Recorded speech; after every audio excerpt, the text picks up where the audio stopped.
Europe 1. 8h, le journal présenté par Émilie Dès. Bonjour Émilie. Et bonjour Lionel, bonjour à tous. Et de 16 médailles pour la France qui est deuxième au classement ce matin, juste derrière le Japon. La journée d'hier a été incroyable. Judo, escrime, VTT, équitation. L'équipe de France olympique a remporté pas moins de 8 médailles. Les Jeux sont parfaitement lancés pour les Bleus, Martin Lange. Oui, journée de rêve hier pour le sport tricolore, conclue par une finale franco-française au sabre. Manon Apiti-Brunet en or, Sarah Balzer en argent, les 7e et 8e médailles de la délégation ce lundi. C'est tout simplement du jamais vu depuis 100 ans et les derniers Jeux à Paris en 1924. Même Victor Koretsky, médaillé d'argent en VTT, n'arrive pas à citer toutes ses breloques. Tir à l'arc, judo, et puis au scrim aussi j'ai vu argent et or, c'est énorme. Franchement, c'est une super belle journée et on progresse dans le tableau des médailles et j'espère que ça va continuer comme ça. Avec 16 médailles ce matin, la France est deuxième au tableau des nations derrière le Japon. Plus que jamais en course pour le top 5, son objectif affiché. Et selon Nicolas Gestin, l'un des héros d'hier, titré en canoë, c'est loin d'être terminé. C'est sûr que la ferveur va nous porter, va les porter j'espère et ça va scorer parce que le public, vu ce qu'il m'a donné, c'était la moindre des choses de lui rendre l'appareil comme ça. Un public époustouflant sur tous les sites et qui pousse les athlètes tricolores. C'est l'une des clés de la réussite. D'ailleurs, ils étaient encore 25 000 hier soir au Club France minuit passé pour accueillir les héros du jour. Martin Lange pour Europe 1. De l'ambiance au Club France. Alors, magnifique journée après 3 jours de compétition, mais de nouveaux Français peuvent encore briller aujourd'hui. Ouais, la judokate Clarisse Agbenienou espère conserver son titre dans la catégorie des moins 63 kilos. La Française va lancer sa compétition tout à l'heure à 10h à l'Arena Champ-de-Mars en escrime. L'équipe féminine d'épée peut aussi viser une médaille. Dans les bassins, après sa médaille d'or en 400 mètres 4 nages, Léon Marchand prend part aujourd'hui aux séries du 200 mètres papillon et du 200 mètres brasse. Léon Marchand, champion du monde en titre en 200 mètres papillon. Son compatriote Maxime Grousset sera également en lice sur le 100 mètres nage libre, lui qui a été médaillé de bronze aux derniers mondiaux de Fukuoka l'an dernier. En revanche, il n'y aura pas de triathlon aujourd'hui. Cyril de la Morinerie, bonjour. Bonjour. L'épreuve est reportée à demain à cause de l'eau polluée de la Seine. Oui, je me trouve devant le pont Alexandre III et je vous confirme que la course est reportée. Sur place, aucun triathlète, des gradins vides et sur les quais des touristes en train de faire leur jogging. En fait, c'est cette nuit, vers 4h du matin, que les organisateurs ont appris le report de la course malgré le soleil qui a régné ces 2 derniers jours sur la capitale. Et bien la Seine est encore polluée et cela en raison des fortes pluies qui se sont abattues vendredi et samedi dernier à Paris. Or, la santé des athlètes est la priorité, indique Paris 2024 dans un communiqué. Sébastien et Hilario se sont déplacés pour rien de Versailles pour voir la course. Ces passionnés sont évidemment très déçus par ce report. Bien sûr déçus. Mais l'inconvénient, c'est que si on avait été préavisé hier soir, c'était mieux. On ne se serait pas déplacé. Ça vous donne envie de vous baigner, la Seine ? Non, pas du tout. Alors là, non. On l'a regardé et franchement, c'est pas... elle donne, vu la couleur de l'eau, elle donne pas envie de se baigner, juste par rapport à la couleur.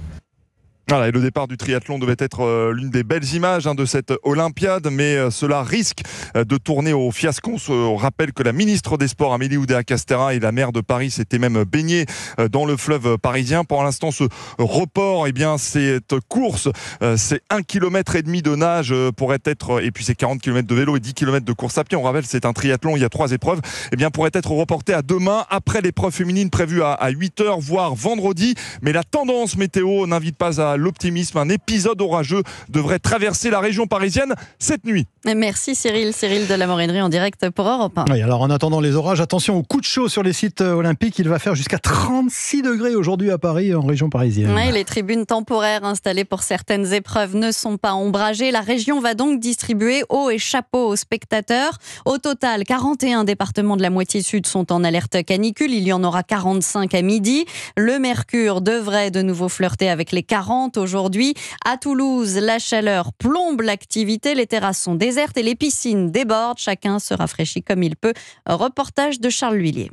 Des volets fermés en pleine journée et quasiment personne dans les restaurants sur une place du Capitole inhabituellement désertée. Du jamais vu pour ce serveur. La terrasse là, elle est vraiment vide. Avant, on faisait vraiment 1000 couverts, mais là, on fait 400 couverts. Moins de travail pour les restaurateurs, mais tout autant pour Emeric, paysagiste avec sa débroussailleuse en plein soleil. C'est débroussailleuse, tondeuses, tronçonneuses, taille-haie. C'est lourd à porter et puis ça crée de la chaleur. Vu que c'est des engins thermiques, clairement on souffre. Et pour ne pas souffrir, le salut vient des piscine municipale pour Samantha et ses enfants. On n'a pas le choix que d'aller à la piscine. La piscine à Toulouse, c'est l'unique solution. Ouais. La plage. Ouais, mais la plage, on n'a pas à Toulouse. Cette piscine est bien parce qu'elle est à proximité et elle est pas chère. Des piscines dont le ticket d'entrée a été ramené à 1 € jusqu'à demain. Elles ne ferment également qu'à 21h le soir. Loin d'être du luxe, car cette nuit encore, le thermomètre n'est pas descendu en dessous des 25 degrés. Toulouse, Charles L'Huillier, Europe 1. Les bons chiffres de l'économie française, c'est l'actualité de ce matin également. Les chiffres de la croissance au deuxième trimestre viennent d'être publiés par l'INSEE. Et ils sont surprenants. Baptiste Morin, vous êtes le chef du service économie d'Europe 1. Bonjour. Bonjour Virginie, bonjour à tous. Émilie, pardon. Pas de souci. Le PIB français a progressé de 0,3% entre avril et juin. Et oui, notre économie surprend d'abord parce que plus 0,3% au deuxième trimestre, c'est mieux que ce que les prévisionnistes projetaient et parce que le moteur de cette croissance n'est pas celui qu'on attendait.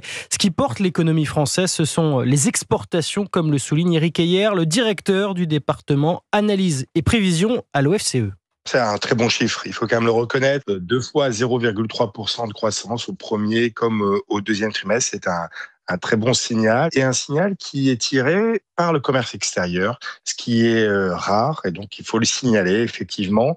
Déjà, on peut dire que le pari du gouvernement d'avoir au moins 1% de croissance en 2024 est atteint. Autre surprise, les investissements des entreprises qui progressent alors qu'ils étaient attendus à l'arrêt. Il faudra sûrement attendre le troisième trimestre que nous venons de débuter pour voir les effets de la dissolution et de l'incertitude. Le point négatif de ce deuxième trimestre, c'est la consommation des ménages. Elle était attendue en hausse, comme au premier trimestre. Elle est finalement stable sur 3 mois. Et l'INSEE nous apprend ce matin qu'elle a baissé au mois de juin. Les ménages restent méfiants et ce n'est pas de bon augure. Merci Baptiste Morin du service économie d'Europe 1. À l'étranger, au moins une personne a été tuée au Venezuela dans des manifestations spontanées qui ont suivi la réélection de Nicolás Maduro. 46 personnes ont aussi été arrêtées selon le directeur d'une ONG. La réélection de Nicolás Maduro est contestée par l'opposition qui assure avoir les moyens de prouver la victoire de son candidat Edmundo González Urrutia. La communauté internationale réclame une vérification du dépouillement. Et puis aux États-Unis, maintenant à 4 mois de la présidentielle, les républicains doutent face à la popularité grandissante de Kamala Harris. Ouais, ils s'inquiètent notamment du choix de James David Vance comme vice-président de Donald Trump. Aviva Fried, vous êtes la correspondante d'Europe 1 aux États-Unis. Certains des propos polémiques de ce sénateur controversé ont refait surface ces derniers jours. Oui, tout est parti d'entretiens datant de 2021, dans lesquels J.D. Vance traite Kamala Harris de bonne femme à chat déprimée sans enfants et estime que le vote des personnes sans enfants devrait compter moins, car elles n'investissent pas dans le futur. Il n'en fallait pas plus pour provoquer la colère de nombreuses femmes, y compris dans son propre parti. Le colistier de Donald Trump peine également à convaincre lors de ses sorties publiques, de quoi donner des regrets à Donald Trump, selon son ancien directeur de la communication, Anthony Scaramucci, interrogé par CNN. Ce qui compte pour Donald Trump, c'est le casting. Et il n'aime pas les prestations de Vance sur scène. Il le trouve très terne.